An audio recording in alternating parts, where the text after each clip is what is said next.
Pancake খেতে ইচ্ছে করছে কিন্তু বাইরে থেকে কিনতে চান না, তাহলে মাত্র কয়েকটা উপকরণ দিয়ে ঘরে বানিয়ে ফেলুন নরম তুলতুলে প্যানকেক। প্রথমে একটি বাটিতে ডিম, দুধ, সাদা তেল, ভ্যানিলা এসেন্স দিয়ে ভালো করে ফেটিয়ে নিচ্ছি। এই ব্যাটারটা যত ভালোভাবে মেশাবে প্যানকেকের ব্যাটারটা তত সুন্দর হবে। এবার আলাদা করে ময়দা, বেকিং পাউডার, লবণ ছেঁকে নিচ্ছি। এরপর দিয়ে দিচ্ছি চিনি। ময়দা ছেঁকে নিলে ব্যাটারটা আরও মসৃণ এবং প্যানকেকও সুন্দর নরম হয়।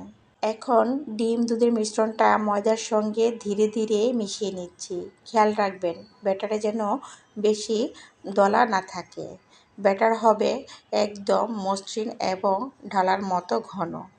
ভালো করে মেশানো হয়ে এলে এবার প্যানটা হালকা গরম করে 1 চামচ করে ব্যাটার দিয়ে দিচ্ছি। মাঝারি আঁচে প্যানকেকটা হতে দিন। উপরে ছোট ছোট বুদবুদ উঠতে শুরু করলে বুঝবেন এবার উল্টে দেওয়ার সময়। 2 পাশ সুন্দর করে ছেঁকে নিন। তৈরি হয়ে যাবে আমাদের নরম তুলতুলে প্যানকেক। দেখতেই কত সুন্দর হয়েছে। গরম গরম প্যানকেক পরিবেশন করুন মধু, চকলেট বা আপনার পছন্দের যে কোনো টপিক দিয়ে। রেসিপিটা ভালো লাগলে অবশ্যই সেভ করে রাখবেন। আর এরকম ভিডিও পেতে হলে অবশ্যই আমাকে কমেন্ট করে জানাবেন। অবশ্যই আপনাদের জন্য আমি নতুন নতুন ভিডিও নিয়ে চলে আসব।